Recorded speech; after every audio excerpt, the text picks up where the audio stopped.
Latest on the transfer news sanibona bafethu uVane so I'm back again with indaba zakuBetway Premiership. Amathema amaningi ayathenga engabe yakhe team iyathenga na. So ngizoqanga indaba ebeyihamba phambili ke namhlanje bafethu. Umdlali lo bafethu ukhulumani Ndamani umjito obedlalela iTS Galaxy right now siyodlalelani iMamelodi Sundowns. Namhlanje ke bafethu ushilo uthi uyabonga kuma fans uTS Galaxy, uvalelisile kuma fans uTS Galaxy, wavalelisa na kuyona iTS Galaxy usuyodlalela iMamelodi Sundowns. iSundowns ke bafethu namhlanje im-announceile umjita as their new defender. Remember ke this player was signed vele by Mamelodi Sundowns before i-season iqale vele. So iSundowns sithole bafethu i-defender elitop ngempela edlalela Bafana Bafana. So umjita for me I think bazoba i-combination e-right benokhoza lapha e-back. Because once ubheke nje abajita bawu2 bane-height, abajita bawu2 ba-composed, bayakwazi ukudlala ibhola phansi, bazokwazi bayisize iMamelodi Sundowns uma ku-defend, bazokwazi futhi bayisize iMamelodi Sundowns offensively because bane-height, bayakwazi ukuheada bakore ama-goals, yebo. Uma umlandeli weMamelodi Sundowns ungangitshela ukuthi uzizwa kanjani ngale signing le kabani na kakhulumani Ndamani, yebo. Ngisakuyona-ke iMamelodi Sundowns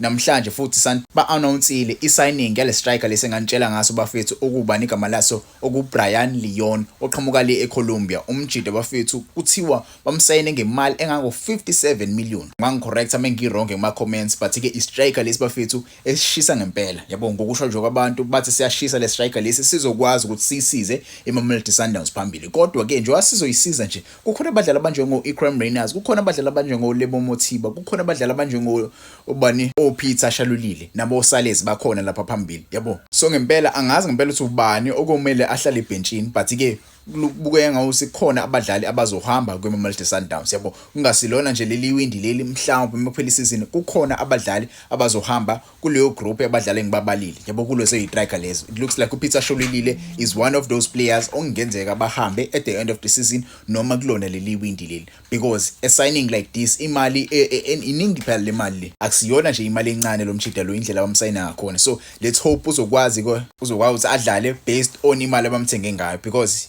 57 million akusiyona imali encane, yabo. Kwezinye zeindawo bafethu kuthiwa iTS Galaxy si-rejecte i-offer eqhamuka kuMamelodi Sundowns regarding uPhuso Disejane. uPhuso Disejane bafethu una 21 years old. Kuthiwa incane kakhulu imali le, yabo. Incane kakhulu, kumele iMamelodi Sundowns ihambe iyobuya nemali e-right, yabo, engakwazi ukuthi basayine lo mfana lo uDisejane, yabo. I spoke about uDisejane bafethu ukuthi ufunwa ama-club amathathu la eSouth Africa, ama-club amakhulu okuyi-Orlando Pirates, okuyi-Mamelodi Sundowns neKaizer Chiefs, yabo. So njengoba lama club obathathu emfuna lo mjida lo, I feel like iMamelodi Sundowns iyona enayo ipower yokuthi imthole. Remember ke iMamelodi Sundowns inayo imali.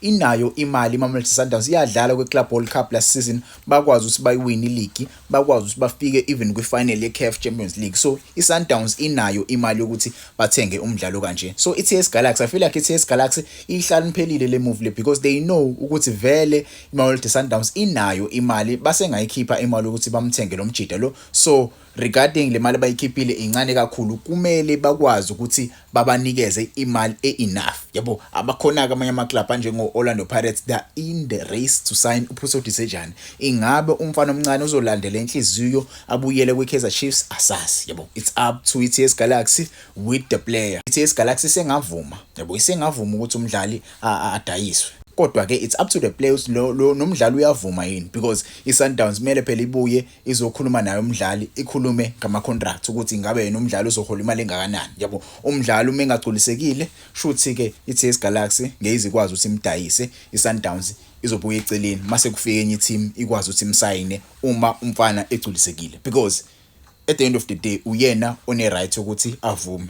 Kwezinye izindawo bafethu Iswelele FC kuthiwa sesiyavuma impela ukuthi badayise lo mfana wabo lo mfethu okusiviwe magidigidi ono 20 years old. Umjida ke bafethu uzohamba ayodlala le eBelgium bafethu kwi-club edlala kwi-Division B, igama lakhe iBeerschot. Ngwazi ukulipronounce igama laleli team le kuthiwa iBeerschot. Mhlambe wangitshela ama-comments balipronounce kanjani, yabo. Umjida uzothola ithuba lokuthi ayodlala le eBelgium le overseas. Kwezinye izindaba eziphumile bafethu iMamelodi Sundowns isi-reject i-agreement with i-club yase-Cyprus ukulona umjida okuThapelo Maseko. Kuthiwa umjida ke uzolinkapa with uLuther Singh le eCyprus, yabo. Kwezinye izindaba bafethu iTS Galaxy isi-complete i-signing of umdlalo odlalela iMagesi bafethu okuTsepo Kakora. Umjida will become a new TS Galaxy player. TS Galaxy iyasayina iphinde idayise. Isayina iphinde idayise. Ayithenga abadlali ababiza kakhulu. They sign those guys engababoni. They sign those guys abane potential. Lo mjida lo 2 seasons from now ngizombona esedayiswa kwiteam enkulu. Yabo. Kwezinye izindaba bafethu kuthiwa iChippa United isilone back uSisanda Mbele back to iKZN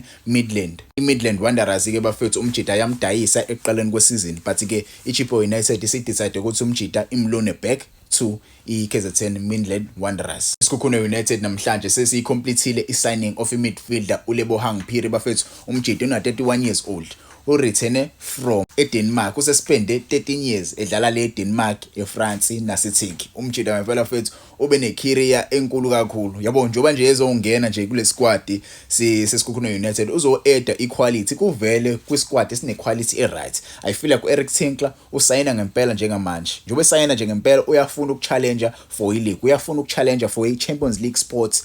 Yabo Sikhukhune United siyischeme right now. Sinama group of players are right asengakwazi ukuthi anikeze lamathema amakhulu inkinga. Kwezinye izindaba bafethu uSibelebele usebuyile kuLorlando Pirates. Umjida kubelimele kakhulu bafethu but ke umjida usebuyile right now userecoverile. Sombona nje kulama games alandelayo Orlando Pirates uzobe ekhona umjida akwazi usadlale yabo ayisize Orlando Pirates right now because njoba ziyalena nje Orlando Pirates ine chance yokuthi ikwazi ukuthi ithathe ileague uma bengase nje bangaphazamiseki lapha phezulu bawawine nje ama remaining games wabo bazokwazi ukuthi basithathe isicoco seleague. Kwezinye izindaba bafethu kuthiwa iTunisia isikhulumile nobani noNasreddine Nabi umjida ke right now akanayo iclub ayicoachayo njobe nje engenayo iclub ayicoachayo. Remember ke iTunisia isathana kuxosha ucoach obeyicoacha leya club njoba nje bephumile kwiAFCON bephume kabuhlungu kanje. So njoba bemxoshile nje uNabi ke upart of ilist yo coach abangakwazi ukuthi bayicoache leya club leya iTunisia. iTunisia ke bafethu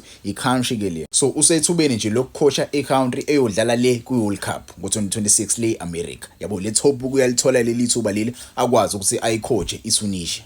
Kwezinye izindaba bafethu iNedbank iyabuya. iNedbank Cup iyabuya. Idraw bafethu izothathwa ngolesine. Njoba izodlalwa nje ngolesine izodlalwa ngomhla 15 ngo7 izobe live ku SuperSport ku202. Nawa ke ama clubs asobe participate kulomncintiswano lo bafethu. Mwase ubheke nje ilama clubs awu16 akwiBetway Premiership. So 16 clubs from iBetway Premiership mase kuba ama club amangaki awu8 from iNFD mase kuba ama club awu8 from iSAFA divisions.